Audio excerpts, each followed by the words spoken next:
Salam, selamat pagi untuk kita semua. Kita kembali berjumpa untuk mengikuti renungan pagi Gereja HKBP Resort Bali pada hari Rabu tanggal 21 Februari 2024. Sebelum kita mendengarkan firman Tuhan, kita menyanyi dari buku ND 355 ayat yang pertama.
Kita bersatu dalam doa.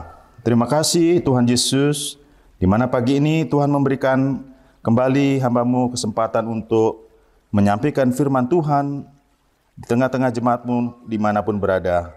Kiranya firman yang akan disampaikan pada renungan pagi ini dapat menjadikan kabar sukacita buat jemaat-Mu dan boleh menguatkan iman percaya kami kepadamu sebagai bekal perjalanan hidup kami setiap hari. Amin. Saudara dalam kasih Kristus, firman Tuhan yang menyapa kita pada pagi ini terambil dari kitab Mazmur 73 ayat 25 dengan topik siapa peganganmu. Begini bunyi firman Tuhan. Siapa gerangan ada padaku di sorga selain Engkau?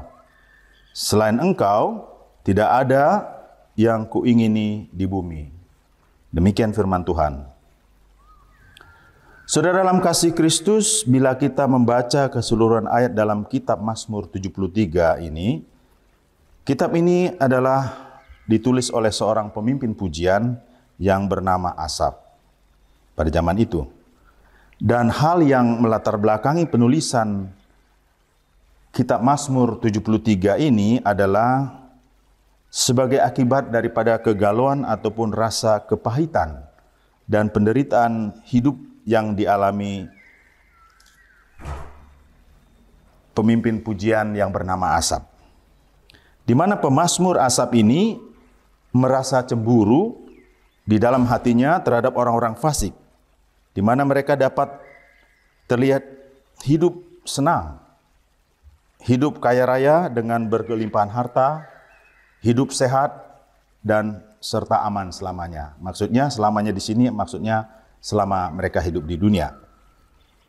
Pemazmur Asaf adalah seolah-olah dia bertanya dalam hatinya, mengapa orang-orang jahat seolah-olah diberkati? Mengapa orang fasik seolah-olah makmur hidupnya dan tidak menderita, bahkan lebih mujur kehidupannya? Sehingga pemazmur yang bernama Asaf, yang sudah merasa menjalani kehidupannya dengan baik dan benar di hadapan Tuhan Allah, menjadi kecewa dengan Tuhan karena melihat ketimpangan dan seolah-olah Tuhan berlaku tidak adil, di mana orang benar dibiarkan menderita dan orang-orang jahat seolah-olah tetap dapat hidup makmur jaya di dalam kehidupannya. Jadi pemazmur Asaf merasa sia-sia bila melakukan perbuatan yang benar dan bersih di hadapan Tuhan.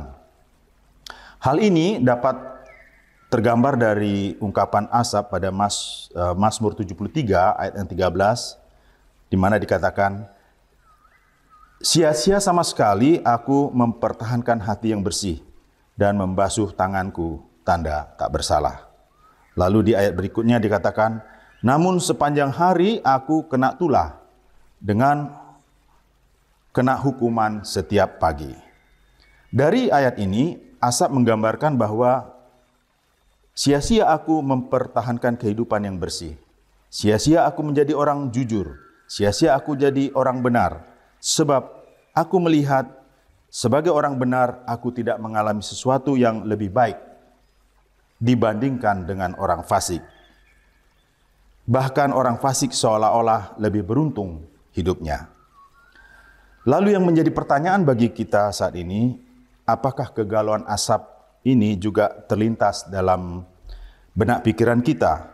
Kita menjadi cemburu atau iri hati melihat orang-orang fasik, orang-orang jahat, seolah-olah mereka semakin diberkati Tuhan. Dan sementara kita yang sudah jalani hidup yang benar, kenapa kita tidak memilih kehidupan yang baik atau lebih baik dari mereka? Benarkah Tuhan tidak adil dan berpihak kepada orang-orang fasik atau orang-orang jahat? Di dalam suatu ketika, pemazmur Asaf mendapat kesempatan masuk ke dalam hadirat Tuhan Allah, sebagaimana tertulis pada ayat ke-17 dikatakan, sampai aku masuk dalam tempat kudus Allah dan memperhatikan kesudahan mereka.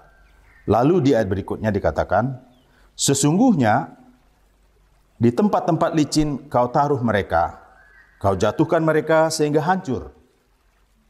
Betapa binasa mereka dalam sekejap mata, lenyap, habis oleh karena kedahsyatan. Dari firman yang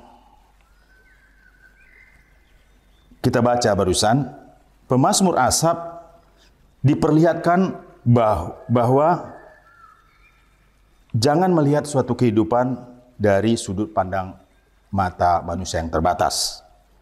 Sebaliknya, melihat kehidupan manusia menurut perspektif Tuhan Allah. Oleh sebab itu, jangan melihat ketika mereka seolah-olah beruntung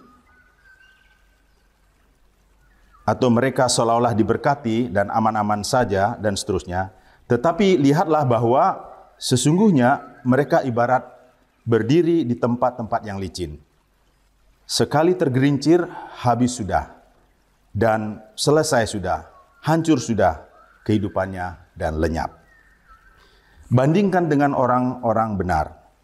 Sekalipun berkali-kali jatuh, namun tidak sampai tergeletak. Karena ada tangan Tuhan menopang mereka sebagai orang-orang yang benar, yang bersih di hadapan Tuhan Allah. Bukankah kita sering melihat dan mendengar di dalam kehidupan kita, seorang koruptor misalnya, sebelum mereka tertangkap, seolah-olah kehidupan mereka begitu bergelimang harta. Kita dibuat menjadi iri hati dan cemburu melihat kehidupan mereka. Padahal jelas-jelas orang ini adalah orang yang jahat.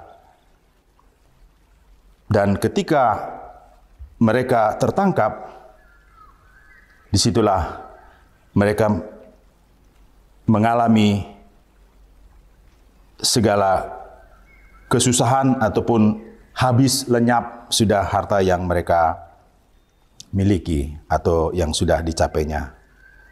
Lalu yang menjadi pertanyaan bagi kita, apakah kita mau mengalami hidup seperti mereka?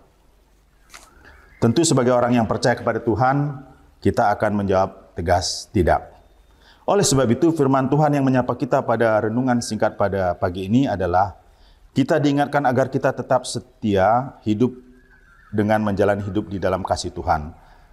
Sekalipun kehidupan kita yang kita lalui ini penuh dengan berbagai macam pergumulan, tantangan yang berat-berat, ataupun begitu berat beban yang kita rasakan di dalam kehidupan kita, tetapi ketika kita tetap mau meminta pertolongan kepada tangan kasih Tuhan, di dalam doa-doa kita setiap hari, di dalam ketulusan kita dan segenap hati kita, maka yakinlah Tuhan kita Yesus Kristus akan menolong, menopang, dan kita tidak dibiarkan tergeletak sampai jatuh tergeletak.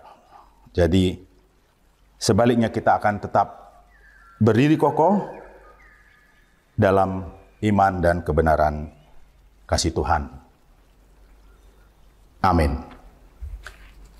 Demikian renungan pagi untuk kita pada hari ini. Kiranya firman yang telah kami sampaikan dan kita dengar bersama senantiasa menguatkan kehidupan kita dan menuntun kehidupan kita sehari-hari.